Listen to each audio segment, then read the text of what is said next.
ఈరోజు మనం ఏ వాక్యం ధ్యానం చేసుకోబోతున్నామో అనేది 2 మొక్కలు చెప్తాను. ఆ 18 ఏళ్ళ 20 ఏళ్ళ కుర్రవాడు వచ్చాడు గురువుగారి దగ్గర. గురువుగారు, నేను మీ అంత జ్ఞానం సంపాదించుకోవాలంటే, మీలాగా నేను ఎదగాలంటే ఏం చేయాలని అడిగినాడు. ఎవరు? ఆ శిష్యుడు. ఎవరిని? గురువు గారిని. అలా గురువు గారిని అడిగింటే గురువుగారు చెప్తున్నారు ఏమనంటే, నాయనా, నువ్వు నా అంత జ్ఞానం, నా అంత గొప్పవాడివి, నాకున్నంత తెలివితేటలు, నాకున్న అనుభవం నీకు రావాలంటే నాలాంటి పెద్దవాళ్ళతో, నాలాంటి అనుభవం కలిగిన వారితో ఎక్కువ సమయాన్ని కేటాయిస్తే నా అంత అనుభవం నీకు పొందుకుంటావు అన్నాడు. ఎవరు? గురువు గారు. మీకు అర్థం చెప్తా. అతను ఒక అనాథ అయిన తర్వాత 18, 15, 20 ఏళ్ళ నుంచి బేల్దారి పని, కూలి పని, ఆ పని ఈ పని చేసుకుంటూ ఎదుగుతూ ఒక 30 ఏళ్ళు వచ్చేసరికి ఒక వ్యాపారం చేసుకుంటూ, ఒక పెళ్లి చేసుకొని, ఒక వ్యాపారం చేసుకుంటూ అలా ఎదుగుతూ చెట్ల కింద అక్కడ ఇక్కడ బ్రతుకు, ప్లాట్ఫామ్ మీద ఉంటూ అక్కడక్కడ హోటల్లో ఉంటున్న వ్యక్తి ఒక చిన్న స్థలం కొన్నాడు. ఆ స్థలం కాస్త వ్యాపారం చేసుకుంటూ డెవలప్ అయ్యి ఒక మంచి ఇల్లు కొన్నాడు. మంచి ఇల్లు కొని బాగా అభివృద్ధి అయ్యాడు. ఆయనకు ఒక భార్య, ఆ భార్యకు ఒక పిల్లోడు. బాగా చదివించుకుంటూ ఉన్నతంగా ఎదుగుతున్నాడు. మంచి బిజినెస్ బాగా డెవలప్ అయింది. అద్భుతంగా దీవింపబడ్డాడు. అద్భుతంగా ఆ ప్రాంతంలోనే ఒక ధనవంతుడిగా పేరు సంపాదించుకున్నాడు. బాగా ఆశీర్వదింపబడ్డాడు. ఆయనకు పుట్టిన కొడుకు, వాడికి వయసు వచ్చింది. వాడికి 18, 15 ఏళ్ళు, 20 ఏళ్ళు వచ్చాయి. వచ్చిన తర్వాత ఇప్పుడు తండ్రి చెప్తున్నాడు కొడుకు, నాయనా, ఒకప్పుడు నేను ఎలా బతికానంటే చెట్ల కింద ఉండి, మా అమ్మ మా నాన్న లేరు బాబు, నేను ఒక అనాథగా పెరిగానురా. చెట్ల కింద ఉండి, ప్లాట్ఫామ్ మీద ఉండి, అక్కడ ఇక్కడ ఉండి నానా పని చేసుకుంటూ, వ్యాపారం చేసుకుంటూ అలా బతికాను నేను. ఒకప్పుడు మనకు ఇప్పుడు ఉంటున్నటువంటి ఇల్లు కానీ, తిండి కానీ ఒకప్పుడు నాకు ఉండేది కాదు. ఈరోజు మనం తింటున్నామంటే ఈ ఇల్లు కానీ, గూడు కానీ నేను ఎట్లా కష్టపడ్డాను. ఆటో తోలి, బేల్దారి పని చేసి, కూలి పని చేసి, ఇల్లు కట్టి, ప్రయాసపడి ఈరోజు ఎంత ఉంది. ఈరోజు నువ్వు చక్కగా చదువుకుంటున్నా ఆయన, నేను అలా కష్టపడ్డాను అని తండ్రి కొడుకు చెప్తున్నాడు. అర్థమైందా? ఇప్పుడు ఆ కొడుకు ఏమంటున్నాడు? ఇప్పుడు ఆ కొడుకు మళ్ళా తిరిగి చెట్ల కిందికి, ప్లాట్ఫామ్ మీదకి వెళ్ళాల్సిన అవసరం ఉందా? వాళ్ళ నాన్న బతికినట్టు బతుకుతాడా? బతకడు. వాళ్ళ నాన్న ఆండ్రని కష్టపడి, ప్రయాసపడి, అనుభవం సంపాదించి ఒక ఇల్లు కట్టాడు. అద్భుతంగా దీవించబడ్డాడు. దీవించబడిన తర్వాత ఆ దీవెన, అనుభవం, ఆశీర్వాదం అంతా ఎవరు అనుభవిస్తారు? కొడుకు అనుభవిస్తాడు. అంతేనా కదా? లేదు నాన్న, నువ్వు బతికినట్లే నేను బతుకుతాను, నువ్వు సంపాదించింది, నువ్వు తెచ్చింది నాకు వద్దు, నేను ఓన్గా బతుకుంటాను అని అన్నాడు అనుకో, వాడు ఎక్కడికి రావాలి? మళ్ళా చెట్ల కిందికి రావాలా, మళ్ళీ ప్లాట్ఫామ్ మీదకి రావాలా. అర్థమవుతుందా? అలా వచ్చిన తర్వాత మళ్ళీ వాడు నిజంగా నీ ఎదగాలనుకో ఎంత టైం పడుతుంది? చాలా టైం పడుతుందా? పడుతుంది. ఇప్పుడు అదే తండ్రి సంపాదించిన ఆస్తిని, జ్ఞానాన్ని, అనుభవాన్ని మనోడు ఉపయోగించుకుంటే ఇంకా ఎక్కువ ఎదగలుగుతాడు. కరెక్టా కదా? ఒప్పుకుంటారా పోరా? ఇప్పుడు ఇదంతా ఏం చెప్పానంటే, కొంతమంది అనుభవాలు, కొంతమంది భక్తుల అనుభవాలు, కొంతమంది గుణపాఠాలు మన జీవితంలో అద్భుతమైన ఫలితాలను ఇస్తాయి. కొంతమంది అనుభవాలు, కొంతమంది గుణపాఠాలు మన జీవితంలో గొప్ప అనుభవాలు ఇస్తాయి. రీసెంట్గా నేను ఒక చోట చదివాను. అదేం చదివానంటే, ఒక వ్యక్తికి ఒక గుణపాఠం నేర్చుకోవడానికి 5 సంవత్సరాలు పట్టింది. కొంతమందికి కొన్ని అలవాట్లు ఉంటాయి. అలవాట్లు ఎలా జయించాలా? తెల్లారి లేవటం కొంతమందికి బలహీనత, లేవలేకపోవడం. కొంతమందికి సెల్ ఫోన్ ఒక ఎడిక్షన్, కొంతమందికి ఫోర్నోగ్రఫీ ఒక ఎడిక్షన్, కొంతమందికి అబ్బాయి అంటే ఒక ఎడిక్షన్, కొంతమందికి తాగుడు అంటే ఎడిక్షన్, కొంతమంది తిరగడం అంటే ఎడిక్షన్, అంటే బానిసత్వం ఉంటుంది కదా. ఇప్పుడు దాన్ని జయించాలంటే ఎలా? అలా జయించలేక 5 సంవత్సరాలు పట్టింది ఒక వ్యక్తికి. ఎన్ని సంవత్సరాలు? 5 సంవత్సరాలు దాన్ని ఎలా జయించాలని. కానీ ఎలా జయించాలన్న విషయాన్ని ఇతనికి 5 సంవత్సరాలు పట్టింది కదా, ఇంకొక వ్యక్తికి నెల పట్టింది. ఇతడు నెల రోజులు జయించడానికి, ఇతడు 5 సంవత్సరాలు జయించడానికి కారణం ఏంటి? ఇప్పుడు మన జీవితాల్లో కూడా కొన్ని నేర్చుకోవడానికి సంవత్సరాలు పడుతుంది, కానీ కొన్ని తొందరగా నేర్చుకుంటాం. ఒక వ్యక్తి రీసెంట్గా నేను చదివాను, ఒక కంపెనీకి CEO. ఆయన ఏమంటాడంటే, నేను ఒక విషయాన్ని 5 సంవత్సరాలు నేర్చుకుంటే నా కొడుకు దాన్ని నెలలో నేర్చుకున్నాడు అన్నాడు. ఎలా అంటే, ఇప్పుడు అర్థం చెప్తా. మనం ఏదైతే నేర్చుకోలేకపోతున్నామో, ఏదైతే మనకు తెలియక మన జీవితం ద్వారా 5 సంవత్సరాలు పట్టిందో, దాన్ని ఇతరులు ఎలా జయించారో, ఇతరులు ఎలా నేర్చుకున్నారో మనకు తెలిసిందనుకో, నెలలో మనం నేర్చుకోవచ్చు. మీకు అర్థం కదా? మీకు అర్థం భాష చెప్తా. ఈ బల్బును కనిపెట్టడానికి, ఈ కరెంటును కనిపెట్టడానికి సంవత్సరాలు పట్టింది, నెలలు పట్టింది. ఒప్పుకుంటారా? కానీ ఇప్పుడు అదే బల్బు అర్ధగంటలో మనం వెళ్ళి టౌన్కి వెళ్ళి కొనకొచ్చుకొని, బిగించుకొని, వెలిగించుకుంటున్నాం. కానీ దీన్ని తయారు చేసిన వ్యక్తి ఎన్నిసార్లు కష్టపడ్డాడు, ఎన్నిసార్లు ఓడిపోయాడు, ఎన్నిసార్లు నిరాశ కూడా వెళ్ళాడు. ఈ బల్బు కనిపెట్టిన వ్యక్తి. అనుకుందాం, మీ పిల్లలు ఉన్నారే, ప్లేట్లోకి భోజనం వచ్చింది, ఇలా తింటున్నారు. ఆ ప్లేట్లోకి భోజనం రావడానికి తల్లి, తండ్రి ఎంత కష్టపడితే వాళ్ళ కడుపు నిండుతుంది. ఇప్పుడు వాళ్ళ కడుపు నిండిందంటే దాని వెనక ఎవరో బహుగా కష్టపడ్డాడు. వాళ్ళందరూ కష్టపడితే మనోడు 5 నిమిషాలు తినేశాడు. మీ కష్టం వాళ్ళని సుఖపెట్టింది. మీరు కష్టపడటం వల్ల, మీరు గుణపడటం వల్ల మీ గుణపాఠాలు నీ బిడ్డలకు సౌఖ్యాన్ని ఇచ్చాయి. ఇప్పుడు అలాగే బైబిల్లో ఒక భక్తుడు 30 సంవత్సరాలు 40 సంవత్సరాలు తన సేవా జీవితంలో నేర్చుకున్న గుణపాఠాన్ని సకల జనులకు చెప్తూ ఉన్నాడు. ఆ గుణపాఠం ఏంటి అనేది ఈరోజు మనం ధ్యానం చెబుతున్నాం. అర్థమైందా? అర్థం కాలేదా? 30 సంవత్సరాలు ఒక ప్రవక్త, 30 సంవత్సరాలు ఒక సేవకుడు తన జీవితంలో నేర్చుకున్న గుణపాఠాన్ని ఇశ్రాయేలు జాతికి సకల ప్రజలకు చెప్తున్నాడు. అర్థమవుతుందా? ఏంటి ఆ గుణపాఠం? ఏంటి ఆ ప్రవక్త రాసిన చివరి పుస్తకం? ఎవరు ఆ ప్రవక్త? ఏం రాశాడు? ఏం చేశాడు? ఏం చెప్పాడు? తన 30 ఏళ్ల సేవా జీవితంలో ఆ ప్రవక్త తన అనుభవంలో నేర్చుకున్న పాఠాలు చెప్తున్నాడు. విలాప వాక్యాలు. ఆ ప్రవక్త ఎవరంటే ఇర్మియా. విలాప వాక్యాలు. ఇప్పుడు ఏం చెప్తున్నాడు ఇర్మియా చూద్దాం. 18వ వచనం, అదే 1వ అధ్యాయం 18వ వచనం. యెహోవా న్యాయస్థుడు. ఎవరంట? యెహోవా న్యాయస్థుడు. నేను ఆయన ఆజ్ఞకు తిరుగుబాటు చేసి తిని, సకల జనులారా చిత్తగించి ఆలకించుడి. చూసారా ఈ పదాన్ని? సకల జనులారా చిత్తగించి ఆలకించుడి, నా శ్రమ చూడుడి, నా శ్రమ చూడుడి. నా కన్యకలు నా యవ్వనులు చెరలోకి పోయి ఉన్నారు. నా విటుకాండ్రను నిన్ను పిలువనప్పగా వారు నన్ను మోసపిచ్చిరి. నా యజమానులను నా పెద్దలను ప్రాణరక్షణకై ఆహారము వెతకపోయిరి. పట్టణములో ప్రాణము విడిచిన వారైరి. తలపై కదా నేను కథలా అర్థం చెప్తా. ఇర్మియా ప్రవక్త ఏమంటున్నా అంటే, ఇర్మియా ప్రవక్త యెహోవా న్యాయస్థుడు. ఈ పదం అనడానికి కారణం తెలుసా? యెహోవా న్యాయస్థుడు అనే ఈ పదం ఎందుకు అంటున్నానంటే, అప్పుడు ఇశ్రాయేలు జాతి ఎలా ఉందంటే, మొత్తం ఉన్నటువంటి ఈ 2 గోత్రాలు 10 గోత్రాలు అప్పటికి బానిసత్వం వెళ్ళిపోయి మిగిలిన యూదా బెన్యామీన్ గోత్రాన్ని బబులోను రాజు వచ్చి మొత్తం పట్టుకెళ్ళిపోయాడు. అలా పట్టుకెళ్తున్నప్పుడు పెద్దలను పిల్లలను చంటి పిల్లలను మొత్తం అందరిని లాక్కెళ్తుంటే కన్యకలను చెరుపుతున్నారు, పెళ్ళైన వారిని గర్భాలను చీలుస్తున్నారు, చంటి బిడ్డలను చంపుతున్నారు, లాక్కెళ్ళిపోతున్నారు. రాజుల కన్నుగుడ్లు ఉంటాయి కదా, కనుగుడ్లు. ఈ కనుగుడ్లు నిప్పులు తీసి, ఈ కట్టి ఉంటుంది సరే, కట్టి నిప్పుల్లో పెట్టి కాల్చి కనుగుడ్లు పీకేసి రాజులను లాక్కెళ్తున్నారు. ఎవరా రాజులు? దేవుని బిడ్డలు. ఎవరా ప్రజలు? దేవుని ప్రజలు. ఎవరా ఇశ్రాయేలులు? దేవుణ్ణి ఆరాధించే వ్యక్తులు, దేవుని ధర్మశాస్త్రాన్ని వాక్యానుసారంగా బ్రతకాల్సినటువంటి ఇశ్రాయేలు ప్రజలు. కానీ అలాంటి ఇశ్రాయేలు ప్రజలు ఎలా తయారయ్యారంటే మరణం, ఎక్కడ చూసినా చావు, ఎక్కడ చూసినా కేకలు, ఎక్కడ చూసినా అరుపులు, ఎక్కడ చూసినా శ్రమ, ఎక్కడ చూసినా కన్నీరు. ఎవరికి? దేవుని బిడ్డలకు, అనగా ఇశ్రాయేలులకు. ఎందుకు అలా వచ్చింది అనుకుందాం. మనం అందరం బార్మస్ పొందామా? రక్షణ పొందామా? క్రైస్తవులం అయ్యామా? దేవుని నమ్ముకున్నామా? ఇప్పుడు మన ఇంట్లో ఎవరైనా చనిపోయారనుకో, అన్యాయంగా పోయావా నైనా, అప్పుడే పోయినావా నైనా అని ఏడుస్తారు. చూసారా? పల్లెల్లో ఎవరైనా చనిపోయినారనుకో ఏముంటుందంటే, అప్పుడే వెళ్ళిపోయినావా నైనా, అప్పుడే నీకు 100 ఏళ్ళు నిండినాయి నాయనా అని శవం పక్కన కూర్చొని ఏడుచాంటారు. చూడలేదా? చూసారా? అయ్యో మమ్మల్ని వదిలేసావా, అయ్యో దేవుడు అంత అన్యాయం చేశాను నైనా. ఏడసలేదు ఎప్పుడు? మేము ఏడలేదంటారా? కొంతమంది పెద్దలు ఏమంటారంటే, అయ్యో మమ్మల్ని అన్యాయం చేసావా, దేవుడు ఎంత అన్యాయస్తుడే పాస్టర్ గారు మా తంట అంటారు. అప్పుడు నిర్దాక్షిణ్యంగా తీసుకొని పోయాడు. దేవుడు ఎంత అన్యాయస్తుడండి. పిల్లలు ఉన్నారు, భర్త ఉంది, భార్య ఉంది, చూడండి ఎట్లా చనిపోయాడు, చాలా అన్యాయం చేశాడు అని అంటారు. ఎవరిని? చనిపోయిన వ్యక్తిని బట్టి దేవుడిని అంటారు అన్యాయం చేశాడని. ఇప్పుడు అదే పరిస్థితిలో ఇశ్రాయేలు ప్రజలు దేవుని బిడ్డలు ఉన్నారు. అయితే అప్పుడు ప్రవక్త ఏమంటాడంటే, దేవుడు అన్యాయస్తుడు అనలేదు, యెహోవా న్యాయస్థుడు. ఎవరంట? న్యాయస్థుడు. ఏం చేసినా. ఎందుకు న్యాయస్థుడు?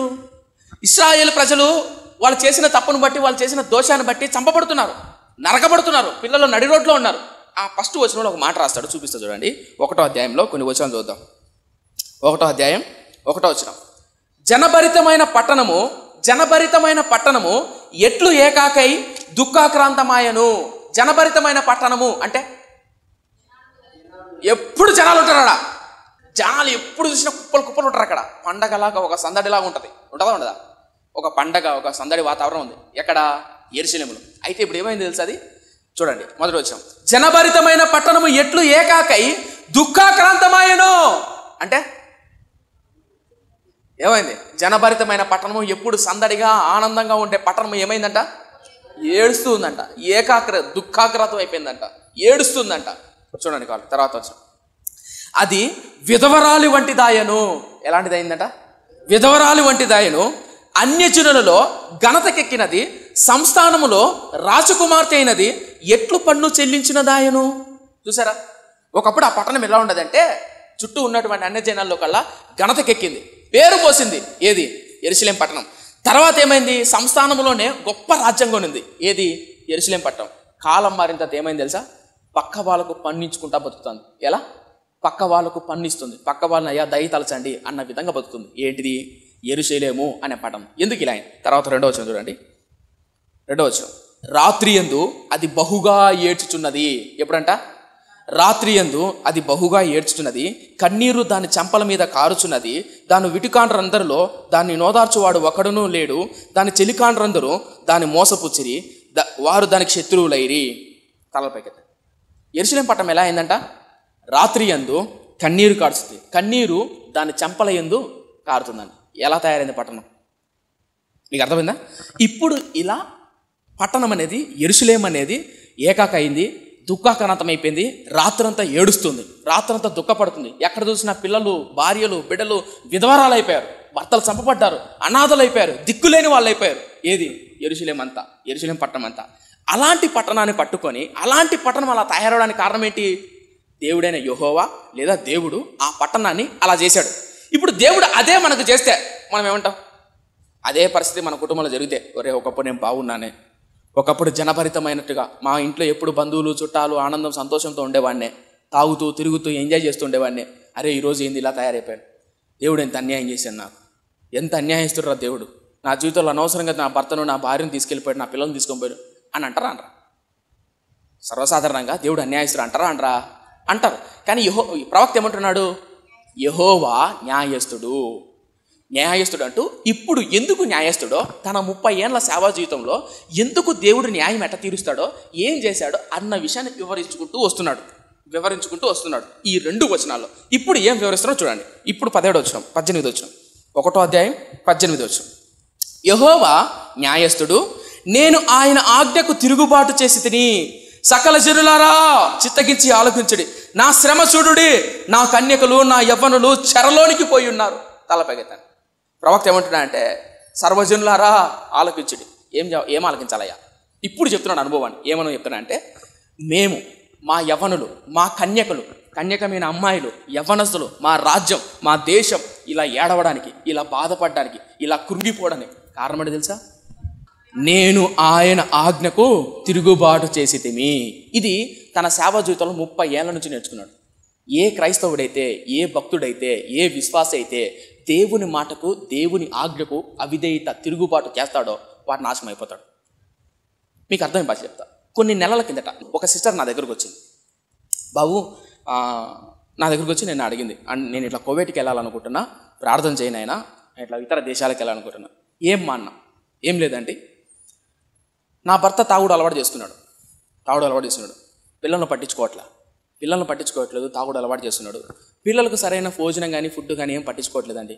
ఇప్పుడు నేనా ఈ పల్లెల్లో వచ్చే కూలికి, నాలికి నా బిడ్డల్ని ఎట్ట పోషించుకోగలుగుతా? అందుకని నేను బయటికి వెళ్దాం అనుకుంటున్నా, ఇతర దేశాలకు వెళ్దాం అనుకుంటున్నా అని నన్ను అడిగింది. అప్పుడు నేనేం చెప్పానంటే, ఆమె కాస్తో కూస్తో దేవుడు నమ్ముకునేది. అమ్మా, ఇప్పుడు నువ్వు నీ భర్తను వదిలిపెట్టి, నీ పిల్లలను వదిలిపెట్టి, పిల్లలు మళ్ళీ ఆడపిల్లలు, మగపిల్లలు ఉన్నారు, చిన్న చిన్న పిల్లలు. ఇప్పుడు కనుక నువ్వు ఆ పిల్లలను వదిలిపెట్టి ఇతర దేశాలకు వెళ్ళి సంపాదించడం మొదలు పెడితే నీ బిడ్డల జీవితం, నీ భర్త జీవితం నాశనం అయిపోతుందమ్మా. వద్దు అన్న. అదేంటి అలా అంటావు అంటే, బయటికి వెళ్తే చుట్టూ బంధువులందరూ చెప్పారంట. ఏమని? అమ్మా, బయటికి వెళ్తే బాగుపడతావు, ఏదో 4 బంగారు, 4 చైన్లు, 4 ఉంగరాలు, 4 బొంగరాలు సంపాదించుకుంటే పిల్లలకు పెళ్లి చేయొచ్చు, నా మాట వినమ్మా అని. మళ్ళీ చెప్తాను, గుర్తుపెట్టుకొని ఈ వాక్యాన్ని ఎవరైతే వింటున్నారో, ఇతర ప్రాంతాలకు, ఇతర దేశాలకు వెళ్ళిన వారు అందరూ చెడ్డవాళ్ళు, అందరూ మంచి వాళ్ళు నేను అంటంలే. ఇతర ప్రాంతాలకి ఒక 10 మంది అనుకో, 10 మందిలో ఒక 3-4 బాగుపడ్డవాళ్ళు, 3-4 బాగుపడ్డారు. మీకు అర్థమవుతా? ఇప్పుడు మన చుట్టూ ఉందాం, ఇదే కాలనీలో కానీ మన చుట్టూ తెలిసిన వాళ్ళు కానీ, కువైట్ కానీ, ఇతర దేశాల ప్రాంతాలకు వెళ్తారు కదా బతుకుదేరు కోసం. అలా వెళ్ళి ఒక 10 కుటుంబాలు ఉన్నాయనుకో, ఆ 10 కుటుంబాల్లో బాగుపడ్డవి ఎన్ని అంటే ఒక 2, 3, 4 అందరూ చెడిపోయిన అనటంలే, బాగుపడ్డారు ఒక 2, 3 కుటుంబాలు, 4 కుటుంబాలు. మిగిలిన 6 కుటుంబాలు పాడైపోయి దుఃఖాక్రాంతంగా, భార్యాభర్తల మధ్య సఖ్యత లేక, పిల్లలు చెప్పిన మాట అయినాక పాడైపోయిన జీవితాలు ఎన్నో. ఇప్పుడు భార్య కష్టపడతా అంటే, కువైట్లో కష్టపడతా అంటే భర్త ఎడ తిని తాగు తిరుగుతూ ఉంటాడు. పోనీ భర్త ఆడ కష్టపడతా అంటే భార్య ఎడ తిని తిరుగుతూ ఉంటాడు. పోనీ భర్త ఏకాగ్రత కలిగి, భర్త నిగ్రహశక్తి కలిగి, ఇక్కడ భార్య నిగ్రహశక్తి కలిగి కుటుంబాలు చక్కబెట్టుకున్న వాళ్ళు చాలా తక్కువ మంది. ఇప్పుడు భార్య కష్టపడుతుందండి, ఇక్కడ భర్త ఏం చేయాలా? ఆ డబ్బును తీసుకొని చక్కగా జ్ఞానంతో, తెలివితేటతో, ఏకాగ్రతతో, నిగ్రహశక్తితో కుటుంబాన్ని చక్కబెట్టుకోవాలి. అక్కడ భార్య తన కార్యక్రమం, తన జీవితాన్ని తను చక్కబెట్టుకోవాలి. ఇలా ఒకరొకరు భయము, భక్తి కలిగి నా దేవుడు చూస్తున్నాను కలిగితే రేపొద్దు నా కుటుంబం చక్కగా ఆశీర్వదింపబడుతుంది. అవునా కదా? కానీ ఇలా ఆశీర్వదింపబడ్డారు, ఇలా దింపబడ్డ వాళ్ళు కేవలం 3-4 మాత్రమే. ఒక తల్లి నా దగ్గరకు వచ్చి అడిగింది ఒక కొన్ని సంవత్సరాల కిందట, బాబు ఇట్లా వెళ్ళాలనుకుంటున్నా, నా భర్త ఫుల్ తాగుతాడు, అప్పుడు ఆయన తాగుతాడు, అప్పటికే తాగుతున్నాడు అది నేను చెప్పాను. అక్క నేను ఒక మాట చెప్తాను, ఏమనుకోవద్దని చెప్పు. అక్క ఇప్పుడు నువ్వు వెళ్తే నీ భర్త తాగడం మానేస్తాడా? మాంతాడా? అర్థం కాలేని అడిగేది. తాడమాంతాడా? మాట. ఇప్పుడు నీ పిల్లలకి ఎవరు? మా పిల్లలు మా అమ్మగారు ఉన్నారు, మా అమ్మగారి దగ్గర వదిలిపెడతానని. సరే మీ అమ్మగారి దగ్గర వదిలిపెడతాం. ఇప్పుడు పెరుగుతున్న మీ పిల్లలను ఎంత అమ్మగారైనా వాళ్ళకు తమ్ముళ్ళు వాళ్ళకు బిడ్డలు ఉంటారు కదా, వాళ్ళు పట్టించుకుంటారా? పోనీ ఎదుగుతున్న వయసుకు వచ్చే ఆడపిల్లలు రేపొద్దున తల్లి తండ్రి సంరక్షణ లేకపోతే ఇరిగింటోడుకో పొరిగింటోడుకో ఇప్పుడున్న జనరేషన్లో ఎట్లంటే ఇరిగింటోడుకో పొరిగింటోడుకో ఆయింటోడుకో ఇడిగింటో సైకిల్ చేసుకుంటారు. ఎంత ఉంటారు మళ్ళీ పుడతలే, అమ్మాయిలు కానీ అబ్బాయిలు కానీ పక్కింటోడుకో ఇరిగింటోడుకో ఇంత ఉంటారు మళ్ళీ వాళ్ళు. ఇట్లాంటి జనరేషన్ మనం ఉన్నాం. అదే తల్లిగా తండ్రిగా నువ్వు ప్రతిరోజు ఎక్కడికి వెళ్తుంది నీ బిడ్డ, ఏం చేస్తుంది నీ బిడ్డ? మొన్న రీసెంట్గా మా అమ్మ వేరే సైడ్కి వెళ్ళింది, ఇంటికి వచ్చి చెప్తాను. ఆమె పాపం సన్నగా అయిపోయింది నాన్న అనేది. పేరు చెప్పనులే, ఎవరు అంటే ఎవరు చెప్పింది, పలానా అమ్మ సన్నగా. ఏమ్మా అంత సన్నగా అయిపోయింది అంటే మా అమ్మ అడిగిందంట, ఏమక్క అంత సన్నగా అయిపోయావు, ఇంత లావు ఉండేదాన్ని ఇంత సన్నగా అయిపోయావు ఏమక్క అంటే, వయసుకు వచ్చిన ఆడపిల్లలు ఇంట్లో ఉన్నారమ్మా, ప్రతిరోజు దిగులమ్మా. వయసుకు వచ్చిన ఆడపిల్లలు వాళ్ళని బట్టి దిగులు పడి సన్నగా అయిపోయింది. ఈరోజు తల్లి తండ్రి బాధ ఏంటంటే బిడ్డలు ఎక్కడ చెడిపోతారో ఎక్కడ పాడైపోతారో అనే భయం. ఇప్పుడున్న జనరేషన్ అది, ఇప్పుడున్న కాల పరిస్థితులు అవి. అందుకు నేను చెప్పా, అమ్మా ఒకసారి ఆలోచించాక ఇప్పుడు నువ్వు వెళ్ళావనుకో నీ బిడ్డల జీవితం ఏమవుతుంది అంటే, ఇప్పుడు నేను వెళ్ళకపోతే ఇక్కడే కూలీ నాలితో రోజుకు వచ్చి 300తో 400తో నా కుటుంబాన్ని ఎలా పోషించుకోవాలా అని అన్నది నన్ను. నేను ఒక మాట చెప్పా, అక్క ఒక మాట అయితే గుర్తుపెట్టుకో, 300 కానీ 400 కానీ 300 కానీ 400 కానీ నువ్వు సంపాదించుకొని పచ్చడి మెతుకులు కానీలే, ఏ మెతుకులు? పచ్చడి మెతుకులు కానీలే. సాయంత్రం వచ్చేసరికి ఇంచు భార్య భర్త అందరూ ఖర్చుని తింటాను అనుకో, ఒకవేళ నీ భర్త తాగుతున్నాడు అనుకో, రాత్రి అయ్యేసరికి ప్రతిరోజు ప్రతి వారం ప్రతిరోజు నీ భర్త కొరకు నీ బిడ్డల కోసం ప్రార్థన చేయి. తాగిన ప్రతిసారి ప్రేమతో నీ భర్తకు చెప్పు, పక్కన నువ్వు చెప్పు, ఏడు, నీ భర్తను కాళ్ళు పట్టుకో, నీ భర్తకు చేయి పట్టుకో, నీ భర్త గడ్డం పెట్టుకొని చెప్పు, ఇది తప్పండి, వద్దండి, ఇలా తాగద్దండి చెప్పు, ప్రార్థన చేయి, బలపరచు, నాలుగు మంచి మాటలు చెప్పు అక్క అన్న. ఏదో ఒక రోజు నీ భర్త మారతాడక్క. ఎందుకంటే ఎంతోమంది స్త్రీలు తమ భర్తలు మార్చుకున్నారు. ఈ బైబిల్లో ఎంతోమంది స్త్రీలు, ఎంతోమంది తాగుడుపోతులను, వ్యభిచారులను, తిరుగుబోతులను భర్తలు మార్చుకున్న తల్లులు ఉన్నారా లేదా? బైబిల్లో ఉన్నారు అలాంటి వాళ్ళు. తమ కన్నీటి ప్రార్థన ద్వారా, తమ భక్తి ద్వారా, తమ క్రియల ద్వారా తమ భర్తను రాబట్టుకున్నారు. రాత్రనక పగలనక కష్టపడి భార్య గొడ్డు వంచి పనిచేస్తుంటే ఎంత కఠినాత్ముడైనా వాడు ఏడవకుండా ఉంటాడా? అరే నా భార్య ఎంత మంచిదిరా, తాగిడు దున్నపోతు దాన్ని తాగి రోడ్ల మీద పడిపోతాడు, తాగి ఒంటి మీద బట్టలు ఉండాలి తెలియదు. ఇప్పుడు ఆమె పాపం ఆడమనిషి వెళ్ళి బయటికి వెళ్ళి తన భర్తను తీసుకొని వస్తుంది, తీసుకొని వచ్చి చేత్తో పట్టుకొని భుజాన వేసుకొని ఆడమనిషి తన భర్తను తీసుకొని వచ్చి ఇంటికి వచ్చి కాళ్ళు చేతులన్నీ కడిగి వాళ్ళు లేపి మళ్ళీ మజ్జిగ తాపించి భోజనం తీసి చల్లగా పండుగోబెట్టి రగ్గు కప్పుతుంది. అలా కప్పిన తర్వాత అదే నీ భర్త పక్క నుండి మోకాళ్ళు వేసి కన్నీరు కాల్చి ప్రార్థన చేయి. చూడయ్యా తట్టుకోలేకపోతున్నావు మనం, చెయ్యి ప్రార్థన. వినడా దేవుడు ప్రార్థన? విట్టాడో చెయ్యి ప్రార్థన. పచ్చడి మెతుకులా కానీలే, 1 సంవత్సరం 2 ఏళ్ళు 3 ఏళ్ళు కష్టం ఉంటుంది కానీలే. కానీ గుర్తుపెట్టుకో, నువ్వు అలా ప్రార్థన చేస్తే ఒకరోజు నీ బిడ్డలు, నీ భర్త ఒలీవ మొక్కల వలె నీ బల్లపు చుట్టూ, భోజనం చుట్టూ అద్భుతంగా దింపబడతారు. నా మాట వినక్క అన్న. బంధువులు అన్నారన్నా, ఇట్లయితే ఇప్పుడు బంధువులు ఉంటారు కదా, ఏముందేడా, ఏం బతాడా, వెళ్ళిపో, ఆ బంగారు గొలుసులు అది ఇది సంపాదించుకోవచ్చు. అది నేను తప్పంటంలే, అందరినీ తప్పులు పట్టలే సుమా, అందరినీ తప్పులు పట్టట్లే. సరే తెలియదు. కొంతమంది కుటుంబ పరిస్థితిని చూస్తేనే ఒక సేవకుడికి అర్థమవుతుంది. వాక్యం తెలిసిన, అనుభవం తెలిసిన ఒక ప్రవక్త కానీ ఒక సేవకుడికి కానీ అర్థమవుతుంది. అర్థమైనప్పుడు చెప్పా, అమ్మ వద్దమ్మా. సరే వెళ్ళిన తర్వాత సంపాదించింది ఏది? గొలుసులు, ఉంగరాలు. ముందే తాగుబోతు, భార్య అట్ట పోతానే రోజు తాగే పనే. ఏం చేసే పని? రోజు తాగే పని. ఇప్పుడు ఈ నుంచి రోడ్డు ఉందా, ఈ నుంచి ఆ గోడ ఉందా, ఈ నుంచి ఆ గోడ వరకు నడచాలంటే 10 నిమిషాలు పడుతుంది. అర్థం కాలేదు, అర్థమైందా? ఈ నుంచి ఆ గోడ వరకు మీకు ఎంత టైం పడుతుంది? మీకు ఎంత టైం పడుతుందంట? ఈ నుంచి ఆ గోడ నడడానికి ఎంత టైం పడుతుంది? సెకండ్లో వెళ్ళిపోతారు ఆడికి. ఆయన ఈ నుంచి నడవడానికి 10 నిమిషాలు పడుతుంది. ఊహించుకోండి, చెంబెత్తాలంటే, బిందెత్తాలంటే, కుటుంబాన్ని మోయాలంటే, పిల్లల పెళ్లి చేయాలంటే ఎలా చేస్తాడు? పిల్లలు ఒక చోట, తండ్రి ఒక చోట, తల్లి ఒక చోట. ఊహించుకోండి, ఇప్పుడు కువైట్ నుంచి వచ్చావనుకో, లేదా ఇతర దేశాల నుంచి వచ్చావనుకో, ఇప్పుడు ఆ బంగారు ఉందే, ఇప్పుడు నీ ఆ బంగారు తీసుకొని పోయి నీ భర్త చేతిలో పెడితే మారతాడా? అబ్బా తెల్లారి నుంచి ఇంకా తాక్కోకుండా ఉంటాడా? మరుసటి రోజు ఆ గొలుసు అమ్మేడు, అమ్మేచ్చడమేడా, అమ్మేస్తాడు. అది మార్చదు. ఉంగరాలు బొంగరాలు మార్చావు. మళ్ళీ గుర్తుపెట్టుకో, మార్చావు. నీ కన్నీటి ప్రార్థన, నీ పక్క నుండి నీ క్యారెక్టరు, నీ జీవితము, నీ కన్నీరు, నీ శ్రమ, నీ బాధ అతన్ని మారుస్తుంది. ఈ మాట చెప్పా. అందుకనే బైబిల్లో చక్కగా రాయబడింది, ఇశ్రాయేలు ప్రజలారా మీరు ఆయన ఆజ్ఞకు తిరుగుబాటు చేసిరే. ఎందుకు ఇంతకు తిరుగుబాటు చేశావు? కింద ఉంటుంది, ఇది హైలైట్ మాట. కింద ఉంటుంది చూడండి, ఏమంటో చూడండి. 18 వచనం, యెహోవా న్యాయస్థుడు, నేను ఆయన ఆజ్ఞకు తిరుగుబాటు చేసి తిని సకల జనులారా చిత్తగిచ్చి ఆలకిచ్చుడి. నా కన్యకులు నా యవ్వనులు చెరలోనికి పోయి ఉన్నారు. దేంట్లో పోయి ఉన్నారంట? చెరలోనికి పోయి ఉన్నారు. ఇప్పుడు హైలైట్ 19 వచనం, ఇది 10, 19. నా విట్టుకాండ్రను నేను పిలువనంపగా వారు నన్ను మోసపుచ్చిరి. ఈ మాట నాకు బల ఉణుకు పుట్టించింది తలపైకి. నా విట్టుకాండ్రను నేను పిలువనంపగా వారు ఏం చేశారంట? మోసపుచ్చిరి. చాలా ఎత్తండి. ఇప్పుడు ఆయన ఆజ్ఞకు తిరుగుబాటు చేసింది అనుకుందాం. ఒక సేవకుడిగా నేను చెప్పా వద్దమ్మా అన్న. కొంతమందిని చూస్తాం. మళ్ళా ఒక బ్రదర్ ఉన్నాడు, సేమ్ ఇలాగే ఒక బ్రదర్ నన్ను అడిగాడు, బ్రదర్ నేను ఇట్లా వెళ్ళాలనుకుంటున్నా అన్న, డ్రైవింగ్ చేసుకోవడానికి. ఇంట్లో తల్లిదండ్రులు అప్పులు చేసేశారు, ఒక 2-3 సంవత్సరాలు వెళ్ళి ఇట్లా చేయాలనుకుంటున్నా అని అన్నాడు. ఆ అన్నకు నేను చెప్పానంటే లక్షణంగా వెళ్ళన్నా అని చెప్పా. అర్థమవుతుందా? తేడా అర్థమవుతుందా? మరి ఆమెకి ఎందుకు వద్దని చెప్పా? నా పాయింట్ నీకు అర్థమవుతుందా? ఆమెకు వద్దని చెప్పా. ఈ బ్రదర్కి ఏం చెప్పాను నేను? లక్షణంగా వెళ్ళన్నా. వెళ్ళాడు, చక్కగా ఒక స్థలం కొనుక్కున్నాడు, ఇల్లు కట్టుకోవడానికి స్థలం కొనుక్కోవడానికి ఇల్లు చక్కగా తయారు చేసుకున్నాడు, చక్కగా ఏసీ, తల్లిదండ్రుని చూసుకుంటున్నాడు, బాగా చూసుకుంటున్నాడు. తను రేపో మాపో నెక్స్ట్ ఇంకా పెళ్లి కూడా చేసుకోపోతున్నాడు. ఒక బ్రదర్, ఆ బ్రదర్ చెప్పా వెళ్ళన్నా లక్షణంగా అని. ఇంకొక ఆమెకి ఏం చెప్పా? వద్దని చెప్పా. ఇప్పుడు వద్దని చెప్పిన ఆమె వినుకోకుండా వెళ్ళింది. వెళ్ళిన తర్వాత ఏమైపోయింది? జీవితం నాశనం. ఈయన మాత్రం చెప్పినట్టుగా వెళ్ళాడు, వెళ్ళితాడు, చక్కగా బతాడు. ఇప్పుడు నేను ఈయనకి ఎందుకు వెళ్దామని చెప్పానంటే, ఈయనకు పెళ్లి కాల, ఈయన క్యారెక్టర్ ఏంటో, ఈయన నిగ్రహశక్తి ఏంటో, ఈయన భక్తి ఏంటో నాకు తెలుసు. ఆ యవనస్తుని నేను చూసా. ఎవరైతే నేను చెప్పానో ఆ యవనస్తుని నేను చూసా. అన్న నువ్వు వెళ్ళన్నా లక్షణంగా ఏం కాదు. మీరు నమ్ముతారు నమ్మరండి. కడుపు ఒడగొట్టుకొని రీసెంట్గా నాకు ఫోన్ చేసి మాట్లాడుతున్నాడు. కడుపు ఒడగొట్టుకొని వాళ్ళు టిప్ ఇస్తారంట. ఈ రంజాన్ అప్పుడు కానీ, కార్లు గడిగినప్పుడు కానీ, ఇల్లు గడిగేటప్పుడు టిప్ ఇస్తారంట, జీతం కాకుండా టిప్ ఇస్తారంట. ఆ టిప్పును కూడా కూడబెట్టుకొని ఈరోజు బాబు నేను ఎందుకు విషయాలు చెప్తున్నానంటే, ఒక సేవకుడుగా, ఒక దైవజనుడిగా దేవుని వాక్యం ఒక వ్యక్తికి చెప్తున్నప్పుడు, ఆనాడు ఇర్మియా ప్రవక్త ఇశ్రాయేలు ప్రజలు చెప్పాడు. ఏమని? ఇశ్రాయేలు ప్రజలారా నా మాట వినండి. విన్నారా? వినలేదు. ఏం చేశారు? తిరుగుబాటు చేశారు. ఎందుకు అలా తిరుగుబాటు చేశారంటే, వీళ్ళు ప్రవక్తను నమ్మటం కంటే, ఎవరిని నమ్మటం కంటే, ప్రవక్తను, దేవుని సేవకును, దేవుని వాక్యాన్ని నమ్మటం కంటే విట్టుకాండ్రను నమ్మారు. అది మోసపోయారట. ఎవరిని నమ్మారు? విట్టుకాండ్రను. అందుకనే 19 వచనంలో ఉంది ఏమనంటే, నేను విట్టుకాండ్రను పిలువనంపగా వారు నన్ను మోసపుచ్చిరి. ఇంతకు ఎవరు ఆ విట్టుకాండ్రు? ఇప్పుడు ఈ చరిత్ర అర్థం అవ్వాలంటే, ఇప్పుడు ఈ వచనాలు అర్థం అవ్వాలంటే, నేను ఒక కథలాగా మీకు ఒక మాట చెప్తా. మళ్ళీ చరిత్రలోకి వెళ్తే మీకు అర్థమవుతుంది, అర్థం కదా, అదొక బాధ. కానీ చెప్తా, అర్థం చేసుకుని ప్రయత్నం చేయండి. ఇది క్రీస్తు పూర్వం 500 సంవత్సరాల టైంలో జరిగింది.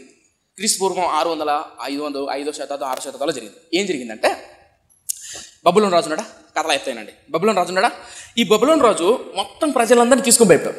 అలా ఇశ్రాయేలు ప్రజలందరినీ తీసుకొని పోయాడు. ఎన్నిసార్లు తీసుకొని పోయాడు? 3 సార్లు తీసుకొని పోయాడు. అలా తీసుకొని పోయిన తర్వాత ఇప్పుడు దేశం అయితే ఉంటుంది కదా నిర్మానుష్యంగా. మీరు ఊహించుకోండి ఒకసారి, సొలొమోను మందిరము, దేవాలయము, ఇల్లు, గోడలు అన్నీ ఉన్నాయి. శత్రువు ఒకసారి వచ్చాడు అనుకో ఒక దేశం మీద యుద్ధానికి, వచ్చిన తర్వాత ప్రజలను తీసుకొని వెళ్ళడు, కేవలం ప్రజలు మాత్రం తీసుకొని వెళ్ళడు. అలా ప్రజలందరినీ తీసుకొని ఏం చేస్తాడంటే, ఇల్లుంటాయే, దేవాలయాలు, ప్రాకారపు గోడలు ఉంటాయే, వాటన్నిటినీ కాల్చేస్తాడు. ఎందుకో చెప్తారా? ఇది చెప్పండి, గొప్పలు స్వామి మీరు. తర్వాత మళ్ళా వచ్చి నివాసం ఏర్పరచుకొని మళ్ళా వీళ్ళ మీద తిరగబడకోకుండా ఉండడానికి. అర్థం కాలేదా? అర్థవుతుందా? అలా ఆ కాలంలో యుద్ధం చేసి మొత్తం అంతా పడిగెళ్తారు. అలా మొత్తం అంతా కాలిపోతున్నది. ఇప్పుడు ఊహించుకోండి, శవాలు గుట్టలు పడి ఉన్నాయి. నగ్నంగా స్త్రీలు, పురుషులు, చంటి పిల్లలు, శవాలు గుట్టలు ఉన్నాయి. ఇర్మియా ప్రవక్త ఒక కామెంటియర్, ఒక భక్తుడు ఇలా వర్ణిస్తాడు. ఇర్మియా ప్రవక్త నిలబడుకొని ఆ కాలిపోయిన దేవాలయం, కాలిపోయిన ప్రాకారపు గోడలు చూస్తూ ఏడుస్తున్నాడు. ఎవరు? ఇర్మియా.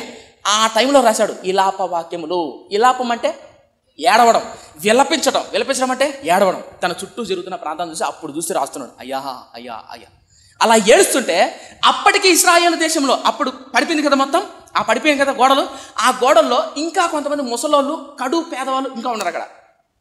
వీళ్ళు నడవలేరు ఎక్కువ దూరం, వీళ్ళు చాలా బలహీనులు. ఇలా కొంతమంది ఉన్నారు ఇంకా ఎక్కడ? ఇశ్రాయేల్ దేశంలో. అయితే ఆ ఇశ్రాయేల్ దేశంలో ఆ కొంతమంది ఇప్పుడు మళ్ళీ ఇర్మియా దగ్గరకు వచ్చారు. ఎవరి దగ్గరికి? ఇర్మియా దగ్గరికి వచ్చి, పాస్టర్ గారు, బబులోను రాజు వచ్చాడు, 3 సార్లు మొత్తం పట్టణాన్నంతా నాశనం చేశాడు, కళ్ళతో చూస్తున్నాం. మీరు హెచ్చరించారు, మన రాజు వినలేదు, మేమందరం వినలేదయ్యా, వెళ్ళలేదయ్యా, నువ్వు చెప్పినట్టే జరిగిందయ్యా, క్షమించయ్యా. అయితే ప్రవక్త గారు ఇప్పుడు గోడలు ఇల్లు పడిపోయినాయి కదా, ఇప్పుడు మనం ఇక్కడ ఉందామా, ఐగుప్తుకి వెళ్ళిపోదామా అని మళ్ళీ అడుగుతారు. ఎవరిని? ఇర్మియాను. పాస్టర్ గారు ఇంత జరిగింది, యుద్ధం జరిగింది, ఇప్పుడు మనం వెళ్ళిపోదామా ఉందామా అని అడుగుతారు. అడుగుతానే సరే నేను దేవుణ్ణి అడిగి చెప్తాను అని అంటాను. అలా అడిగే ముందు వీళ్ళు ఏం చెప్పారు తెలుసా? మీకు అర్థమైపో చెప్తా. ఇతడు ఇర్మియా నువ్వు ఏం చెప్తే అట్టింటా, చెప్పు. ఇంతకాలం నువ్వు చెప్పినట్టే జరిగింది, నువ్వు చెప్పినట్టుగానే నెబుకద్నెజరు వచ్చాడు, నువ్వు చెప్పినట్టుగానే నాశనం అంతా అయిపోయింది, నువ్వు చెప్పినట్టుగానే కుటుంబాలు రాజ్యం అంతా నాశనం అయిపోయింది. ఇప్పుడు నువ్వు ఎట చెప్తే నేను వింటా, చెప్పు ఇర్మియా అని అన్నా. ఎవరు? నేనన్నా. అనగా ఇశ్రాయేల్ ప్రజలు అన్నారు. ఎవరితో? ఇర్మియాతో. సరే ప్రజలు ఇంతగా అడుగుతున్నారే, నువ్వు ఏం చెప్తే అది వింటా, నువ్వు చెప్పిన మాట నేను కుడి కానీ ఎడమ కానీ తప్పను అని అన్నారు. ఎవరు? ఇశ్రాయేల్ ప్రజలు. అప్పుడు ప్రవక్త, అమ్మయ్యా నా బిడ్డలకి ఇప్పుడు కన్నా సిగ్గు వచ్చిందిరా, వీళ్ళు ఇప్పుడన్నా నా మాట వింటారా అని అనుకుంటాడు. ఇన్ని దెబ్బలు తగిన తర్వాత ఎవడన్నా మాట వింటాడు. దీని తర్వాత అనుకున్నాడు. ఎవరు? ప్రవక్త. వెళ్ళి మోకాళ్ళు వేసి ప్రార్థన చేశాడు. అలా ఎన్ని రోజులు చేశాడంటే 10 రోజులు చేశాడు. ఎన్ని రోజులు? 10 రోజులు. 10 రోజుల తర్వాత దేవుడైన యెహోవా మళ్ళా ప్రత్యక్షమయ్యాడు. ఎవరికి? ఇర్మియాకు ప్రత్యక్షమై, ఇర్మియా వెళ్ళి చెప్పు. ఏమని చెప్తామంటే, నాయనా మీరు ఎక్కడికి వెళ్ళాకండి, ఇప్పుడు గోడలు పడిపోయాయి, అగ్నితో కాల్చేశారు, పాడైపోయింది అనుకుంటాను కదా, తిరిగి మళ్ళీ నేను లేవనెత్తా, తిరిగి నేను నీకు తోడుంటా, నీకు అద్భుతంగా ఆశీర్వదిస్తా, దీవిస్తా, నా మాట వినండి, ఇక్కడే ఉండండి, ఎక్కడికి వెళ్ళాకండి అని దేవుడైన యెహోవా ఇర్మియాకి చెప్పాడు. ఇప్పుడు ఇర్మియా ఎవరు చెప్పాలా? ఇశ్రాయేలు ప్రజలు చెప్పాలా. ముందు అడిగారు కదా వీళ్ళు, పాస్టర్ గారు ఏం చేయమంటే చెప్పండి. ఇప్పుడు మీరు అడుగుతారు కదా, పాస్టర్ గారు పెళ్లి చేద్దాం అనుకుంటున్నా, అబ్బాయికి పెళ్లి చేద్దాం అనుకుంటున్నా, ఇల్లు కొందాం అనుకుంటున్నా, పలానా పని చేద్దామని అడుగుతారు కదా. మీరు ఏమనుకుంటారు చెప్పండి పాస్టర్ గారు. సరే అమ్మా కొన్ని రోజులు ప్రార్థన చేసుకొని చెప్తాను అని పాస్టర్ గారు అన్నారు అనుకో.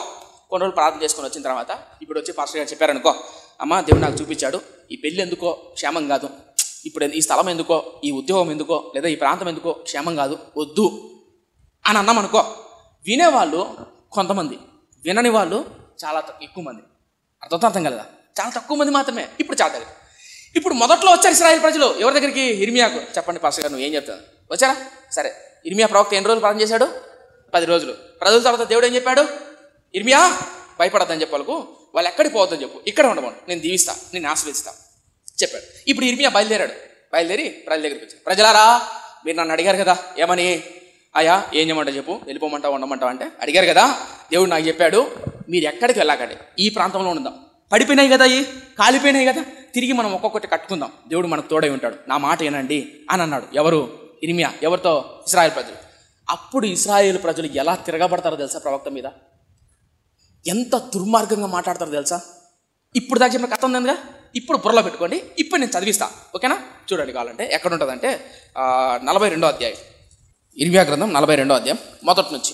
అంతలో సేనాధిపతులందరూ కారేహ కుమారుడైన యోహానానును, ఓషియా కుమారుడైన వజన్యాయు, అల్పులేమి గనులేమి ప్రజలందరూ ప్రవక్త అయిన ఇర్మియా యొద్దకు వచ్చి అతనితో ఇలాగు మనవి చేసిరి. ఎవరి దగ్గరకు వచ్చారంట? ఇర్మియా దగ్గరకు వచ్చారా? నేను చెప్పాను కదా ఇందాక, ఇర్మియా దగ్గరకు వచ్చారు. వచ్చిన తర్వాత ఏమడుతున్నా చూడండి, 2వ వచనం. మేము ఎంత కొంచెము మంది మిగిలి ఉన్నామో నువ్వు చూచున్నావు కదా, చిత్తగించి మా విన్నపమును నీ సన్నిధికి రానిచ్చి శేషించి ఉన్న మా అందరి నిమిత్తము నీ దేవుడైన యెహోవాకు ప్రార్థన చేయము. మేము నడవవలసిన మార్గమును చేయవలసిన కార్యమును నీ దేవుడైన యెహోవా మాకు తెలియజేయునుగాక.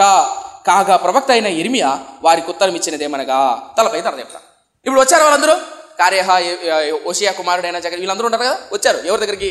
ఇర్మియా దగ్గర. ఇర్మియా గారు, దేవుడు చేయమన్న పనులేంటో, దేవుడు చేయమన్న కార్యములేంటో మేము చేస్తామండి, చెప్పండి ప్రవక్త గారు, మా కోసం ప్రార్థన చేయండి పాస్టర్ గారు అని అన్నారు. ఎవరు?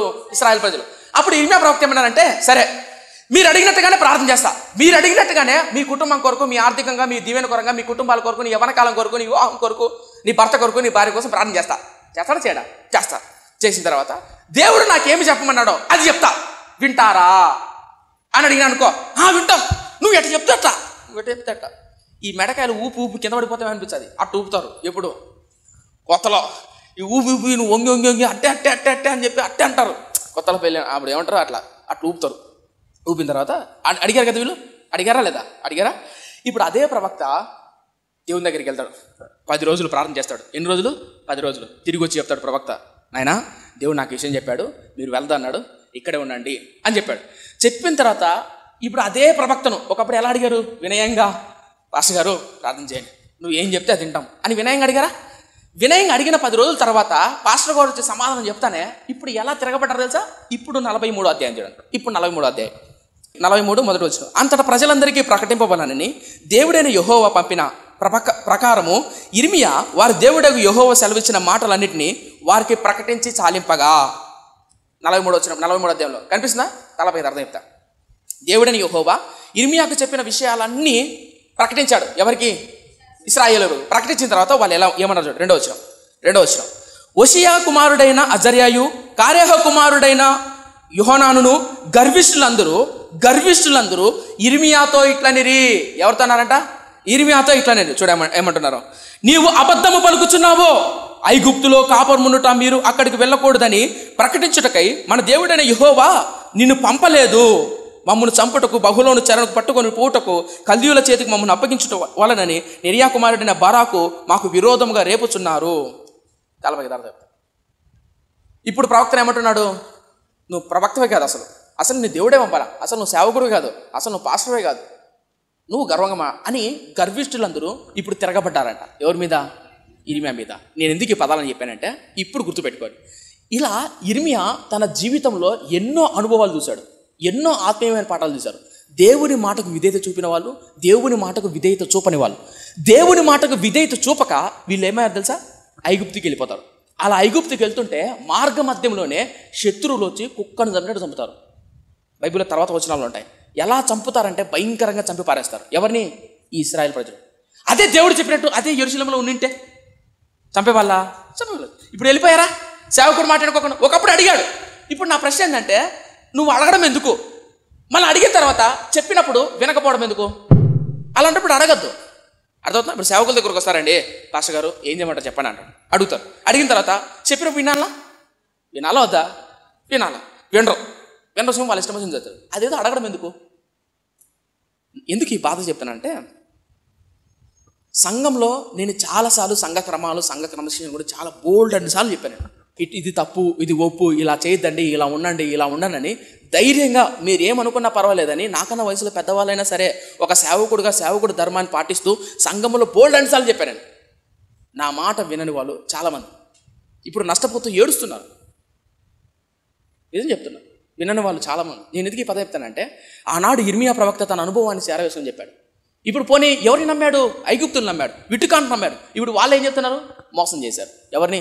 ఇశ్రాయేలు ప్రజలు. మోసం చేయడం ఏమైపోయింది? తన యవ్వనులు, తమ కన్యకలు చెరలోకి పోయారు. ఈరోజు ఎంతోమంది యవనస్తుల బలం, యవనస్తుల జీవితం, యవనస్తుల ఆశీర్వాదం పాడైపోలేదా? ఎన్నోసార్లు చెప్పా సంఘంలో. మన నాన్న నాతో అంటున్నాడు, ఎన్నిసార్లు చెప్పాం సంఘానికి వచ్చిన తర్వాత ఇప్పుడు ముక్కు మొహం కొంతమంది వస్తుంటారు, కొత్త వాళ్ళు వస్తుంటారు, పాత వాళ్ళు వస్తుంటారు. జాగ్రత్త. ప్రార్థన చేయడం వరకు మన పని. స్త్రీలారా మీరుతో మాట్లాడండి, పురుషులారా మీరు జాగ్రత్త. ఇంకో విషయం చెప్పాను, అయ్యా మీరు ఎవరికే కానీ డబ్బులు ఇవ్వద్దండి, మీరు ఎవరి దగ్గర డబ్బులు తీసుకోవద్దు. ఓల్డ్ అండ్ సార్లు చెప్పాను. వాళ్ళు నమ్మి మళ్ళీ అప్పిస్తారు. వాళ్ళు అప్పి లేదనుకో మళ్ళీ మీరు బాధపడతారు. మిమ్మల్ని ఎవడు అప్పిమన్నాడు? ఇప్పుడు నువ్వు 100 సార్లు చెప్పినా జాగ్రత్త. ఇప్పుడు మళ్ళీ వాళ్ళు అప్పినందుకు కూర్చున్నప్పుడు లేచినప్పుడు అదే గుర్తొస్తుంది. అనుకుందాం, ఉదాహరణగా అనుకుందాం. ఇప్పుడు నేను ఈ వ్యక్తి దగ్గర అనుకుందాం, వర్షాన అమ్మాయి దగ్గర 10,000 అప్పు తీసుకున్నాను. తీసుకున్న తర్వాత వచ్చే నెల ఇస్తాను అమ్మ అన్న. వచ్చే నెల అయింది, 2 నెలలు అయింది, 3 నెలలు అయింది. ఇలా ఇయ్యకపోయేసరికి ఇప్పుడు ఆ అమ్మాయి వందనాలు అన్నా అని చెప్పడానికి వస్తుంది. ఎవరు? నా దగ్గరికి. ఇప్పుడు నేను చెప్తాను వందనాలు చెప్పండి, ఏం చేసి చెప్పండి, ఇక్కడ తలెక్కుని వెళ్ళిపోతా. ఎందుకు? మాట్లాడే ధైర్యం సరిపోదు నాకు, ఎక్కడ డబ్బు అడుగుతుందో అని. ఇప్పుడు ఆత్మీయ సఖ్యత ఉంటుందంటారా? అర్థమవుతుందా? ఇప్పుడు పోనీ ఆ అమ్మాయి చూసావా సంజీవ్ అన్న ఓ పాటలు పాడతాడు, ఓ భక్తిపరుడు, ఓ ఆత్మీయుడు, ఓ పెద్ద పాటలు పాడతాడు, నా దగ్గర 10,000 తీసుకొని నెల ఇస్తానన్నాడు, 3 నెలలు అయింది ఇయ్యలేదు అని లోపల నన్ను చూసినప్పుడల్లా కారాలు, మిరియాలు, ధనియాల పొడి అని నోరుతూ ఉంటుంది. నోరుతా ఎప్పుడెప్పుడు మసాలా పెడతామా కోసి అని. అంటే నా పాయింట్ ఏంటంటే, సంఘంలో ఉన్నప్పుడు ఒకరి మధ్య ఒకరి సఖ్యత, ఐక్యత, ప్రేమ, సహవాసం ఎక్కడండి? బోల్డెన్ సార్లు చెప్పాను. ఒక సేవకుడుగా మీ కుటుంబాలకు వచ్చినప్పుడు ప్రేమతో, గౌరవంతో, అన్న ఇలా కాదు, ఇలా ఉండండి అక్క, ఇలా చేయండి అక్క, మీ వివాహ విషయాలు కావచ్చు, మీ భర్తల విషయాలు కావచ్చు, మీ పిల్లల విషయాలు కావచ్చు, ఇలా ఉండండి తమ్ముళ్ళకు పిల్లలకు అందరూ చెప్తుంటారు. ఎన్నోసార్లు పరిచయం గురించి మాట్లాడుతూ, ఒక నాయన పరిచయం నేర్చుకోండిరా బాబు, ఒక వయసు వస్తుంది, అప్పుడు నేర్పించే వాళ్ళు లేక, చెప్పే వాళ్ళు లేక ఏడ్చే రోజు వస్తుంది అని ఎన్నోసార్లు చెప్పాను నేను. ఈవెన్ నా తమ్ముళ్ళకి చెప్తుంటా, మీకు చెప్తుంటా. సంఘమా నేను ఏం చెప్తున్నానంటే, ఒక ప్రవక్త తన జీవితంలో నేర్చుకున్న గుణపాఠాలన్నీ సంఘానికి చెప్తున్నాడు. సకల జనులారా వినండి అయ్యా నా మాట, ఆయన ఆజ్ఞకు విరోధంగా నేను బ్రతికి నా జీవితం నాశనం అయిపోయిందయ్యా, ఇశ్రాయేలు జాతి నాశనం అయిపోయిందయ్యా, అలాగే ఒక సేవకుడుగా నేను చెప్తున్నాను, ఎవరైతే దేవుని మాటకు విధేయత చూపుతారో తిరుగుబాటు చేయకోకుండా వారు దీవింపబడతారు. తిరుగుబాటు చేశారా మీ జీవితానికి మీరే కారణం. కొంతమంది అంటారు బంధువులు చెప్పారనో స్నేహితులు చెప్పారో నమ్ముతారు, రేపొద్దున వాళ్ళ చేతులు ఎత్తేస్తారు. ఇప్పుడు విట్టుకాండ్రను నమ్మి యెరూషలేము ఏమైపోయింది చెప్పండి? మోసపోలేదా? మోసపోయింది. ఈరోజు ఎంతమంది బంధువులు నమ్మి అక్క చెప్పిందనో, అన్న చెప్పాడనో, చుట్టమామ చెప్పాడనో, పెద్దనాయన చెప్పాడనో, అన్న చెప్పాడనో, తమ్ముడు చెప్పాడనో పిల్లనిస్తారు. కొడుకు నుంచి పిల్లని చేస్తారు. రేపొద్దున వాడి చేతులు ఎత్తేస్తాడు, మాకు మీకు సంబంధం లేదంటాడు. ఎవరు మోసమో చెప్పండి? అర్థం కలదా? దేవుని దగ్గరికి రండి. దేవా, ఒక సేవకునిగా, ఒక నీ బిడలంగా, దేవుని నమ్ముకున్న బిడలంగా నీ చిత్తం ఏంటి, నీ ఉద్దేశం ఏంటి, నీ ప్రణాళిక ఏంటి, నీ చిత్తానుసారంగా బతుకుతామయ్యా అని దేవుని మీద ఆధారపడితే దేవుడు దీవిస్తాడు. ఆనాడు తర్వాత ఇశ్రాయేలు ప్రజలు కూడా మళ్ళీ ఇర్మియా దగ్గరకు వచ్చాడు. ఇర్మియా చెప్పి విన్నారా? ఏం లేదు. ఏమైపోయింది చెప్పండి? ఒకరు కూడా లేదు. అందరూ చంపివేయబడ్డారు. దేశం ఏకాక అయిపోయింది. కుటుంబాలు చెల్లాచెదిరిపోయాయి. యవనస్తులారా, అలాగే ఈ వాక్యాన్ని వింటున్న యవనస్తులు కానీ, తల్లులు కానీ, స్త్రీలు కానీ, ఎవరైనా సరే ఇరిగింటోళ్ళు మాట పొరిగింటోళ్ళు మాట వింటారు. వదినా అటు జరిగిందంట, వదినా ఇట జరిగిందంట, వదినా అని వాళ్ళు చెప్పినట్టు వింటారు. సేవకుడు వాక్యము మనస్సాక్షి చెప్పిన మాట వినుకోకుండా జీవితాలు పాడు చేసుకునే ఎంతోమంది. ఈ మధ్యకాలంలో విచిత్రం ఏంటంటే, ఈ ఇన్స్టాగ్రామ్లో పరిచయం అయ్యారని చెప్పి, ఇన్స్టాగ్రామ్లో మెసేజ్లో పరిచయం అయ్యారని చెప్పి వాళ్ళని నమ్మి రీసెంట్గా ఎక్కడో వీడియో చూశాను. ఆ అమ్మాయి వైజాగ్ అమ్మాయి ఇన్స్టాగ్రామ్లో ఎవరో అబ్బాయి పరిచయం అయ్యాడంట, హైదరాబాద్ అబ్బాయి. ఇన్స్టాగ్రామ్లో పరిచయం అలా మాట్లాడిన తర్వాత వైజాగ్లో ఉన్న అమ్మాయి ఆ బాయ్ ఫ్రెండ్, ఇంకా అబ్బాయి ఎవరు తెలీదు, ముఖం జస్ట్ ఫోటోలు ఉంటాయి కదా ఇన్స్టాగ్రామ్లో, ఆ ఫోటోలు చూసి వచ్చారు. ఇన్స్టాగ్రామ్కు ఒక తత్వం ఉంది, నల్లగా ఉన్న కూడా తెల్లగా చేస్తుంది. ఏది? ఇన్స్టాగ్రామ్. సన్నగా ఉన్న కూడా మంచి లావుగా హ్యాండ్సంగా తయారు చేస్తుంది. ఏది? ఇన్స్టాగ్రామ్. నవ్వుతారు పిల్లలు. ఇన్స్టాగ్రామ్ ఎట్టాడంటే మాయా. సో మొత్తానికైతే చూసింది అమ్మాయి. చూసిన తర్వాత అబ్బాయి కోసం వైజాగ్ నుంచి తల్లిదండ్రికి ఏదో కోచింగ్ అది దాని అబద్ధం చెప్పి వచ్చింది, హైదరాబాద్కి వచ్చింది. దాని దగ్గర డబ్బు తీసుకుని. సో వస్తానే నైట్ బస్సు ఎక్కితే వైజాగ్ నుంచి తెల్లారికి వచ్చేసారు కదా. తెల్లారికి వచ్చిన తర్వాత వాడు వచ్చాడు. ఎవడు? ఇన్స్టాగ్రామ్లో పరిచయం వాడు. పొద్దున్న నుంచి సాయంత్రం వరకు తిరిగారు. ఆ అమ్మాయి దగ్గర డబ్బులు ఉంటాయి కదా, కోచింగ్ అని అది ఇదో చెప్పి ఒక 4,000-5,000 తెచ్చుకునింది అమ్మాయి. తెచ్చుకున్న తర్వాత మొత్తం అంతా తిరిగారు, హోటళ్లకు, దానికి రెస్టారెంట్లకు, అక్కడక్కడ తిరిగారు. సాయంత్రం 7-7:30 అయింది. ఏదో చిన్న గొడవ జరిగింది. జోక్ చెప్పట్లా, సీరియస్ చెప్తున్నా, ఇది ఉంది సోషల్ మీడియాలో కూడా ఉంది. గొడవ జరిగింది. ఆ 4,000-5,000 తెచ్చుకుని కదా అమ్మాయి, మొత్తం అంతా నాకేసరి ఏం లేదు, అయిపోయిన తర్వాత ఆ ఏదో చిన్న ఇద్దరి మధ్య గొడవ జరిగి ప్లాట్ఫామ్ మీద చంపకేసి దౌడ బగలడు కొడుతున్నాడు. అది ఎవరో కారులో వీడియో రికార్డ్ చేస్తున్నారు. ఆ నైట్ టైంలో 7:30-8:30 ఆ టైంలో ఆ అమ్మాయిని కొడుతుంటే వీళ్ళు వెళ్ళారు. ఏ బ్రదర్ ఎందుకు కొడుతున్నావు అంటే, ఎవరో ఇది మా విషయం నీకెందుకు కానీ వాడు తిరగబడుతున్నాడు. అప్పుడు అమ్మాయి ఉంటుంది కదా, ఏమైందమ్మా ఎందుకు కొడుతున్నావు నువ్వు చెప్పమ్మా, ఒక మాట మా పోలీసులు చెప్తామంటే, అన్న ఇది మా విషయంలేనా, మేము చూసుకుంటాం లేనా పోనాడు. ఎవరు? ఆ అమ్మాయి. Baby please baby. ఈ అమ్మాయి పోతుంది వాడెంబడి. వాడేమో రావద్దు ఆయనకమ్మడి బడిస్తాడు, ఎదిరిస్తాడు, కొడతాడు, తిడతాడు. ఆ అమ్మాయి వాడెంబడి పోతుందండి. వాళ్ళు పాపం కెమెరా ఉంటుంది కదా, హైడెన్ కెమెరా పెట్టి రికార్డ్ చేస్తున్నారు. ఊరి ఏమైంది చెప్పమా, మీ పోలీసులు చెప్పమంటావా, చెప్తామంటే ఏంటలే బానిస అయిపోయింది ఆ అమ్మాయి. ఎవరు తెలుసా? వాడేమో మొత్తం అంతా వాడేసిన తర్వాత అదంతా తినేసిన తర్వాత పోవని తరుముతున్నాడు. ఈరోజు సొసైటీ అలా తయారైపోయి నేను ఎందుకు మాట్లాడతానంటే, దయచేసి జాగ్రత్తగా ఉండండి. యెహోవా మాటకు తిరుగుబాటు చేసి ఎవరినో నమ్మి విట్టుకాండ్రను నమ్మి మోసపోకండి. విట్టుకాండ్రను నమ్మి ఈవెన్ బంధువు అయినా సరే, ఎంత సొంత వాళ్ళైనా సరే వాళ్ళని నమ్మి మోసపోకండి. దేవుని మీద ఆధారపడండి, దేవుని మీద ప్రార్థన చేయండి, ప్రభు సన్నిధిలో విజ్ఞాపన చేయండి, దేవుని వాక్యాన్ని నమ్మండి. మీ కుటుంబాలు దీవింపబడతాయి, ఆశీర్వదింపబడతాయి. ప్రార్థన. పరిశుద్ధుడా నా కన్న తండ్రి, కృపగలిగిన దయగల మా దేవ, విత్తబడిన మాటలు నాలో మాలో నిరంతరంగా ఫలింపచేయు నాయన. ఒక వ్యక్తి అనుభవం మరొక వ్యక్తికి గుణపాఠం నేర్పుతుంది. ఒక వ్యక్తి గుణపాఠం మరొక వ్యక్తికి ఆశీర్వదింపజేస్తుంది. ఇర్మియా అనే ప్రవక్త చేసిన గుణపాఠాలు, ఇర్మియా అనే ప్రవక్త తన జీవితంలో నేర్చుకున్న గుణపాఠాలు సర్వజనులకు చెప్తున్నాడయ్యా. నిజమేనాయనా, మా జీవితంలో యవనస్తులను, నా జీవితంలో కన్యకలను కోల్పోవడానికి, చెరలో కోల్పోవడానికి కారణం ఏంటి తెలుసా? ఆయన మీద తిరుగుబాటు చేశామయ్యా. మీరు మాత్రం తిరుగుబాటు చేయొద్దండి. సకల జనులారా నా మాట వినండి. దేవుని మీద తిరుగుబాటు చేయొద్దు. దేవుని వాక్యానికి, దేవుని సేవకుడికి, దేవుని చిత్తానికి తిరుగుబాటు చేయొద్దయ్యా. తిరుగుబాటు చేసి తర్వాత దుఃఖపడద్దయ్యా. వారిని నమ్మాను, వీరిని నమ్మానని మోసపోయి విట్టుకాండ్రను నమ్మి నేను మోసపోతిని. నిజమే తండ్రి, మా జీవితంలో బంధువులను, స్నేహితులను నమ్మి కొన్నిసార్లు మోసపోయామయ్యా. ఈరోజు నా బిడ్డల జీవితాన్ని, ఈరోజు నా జీవితాన్ని, ఈరోజు నా కుటుంబాన్ని కట్టగలిగేవాడెవడయ్యా?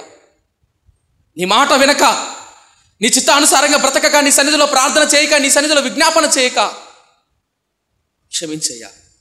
నీ రక్తం చేత కడిగి పవిత్రపరిచి పరిశుద్ధపరిచి విత్తబడిన మాటలు నాలో మాలో నిరంతరంగా ఫలింపచ్చు. యేసయ్య నామమున అడిగి వేడుకుంటున్నాం మా కన్న తండ్రి. ఆమేన్.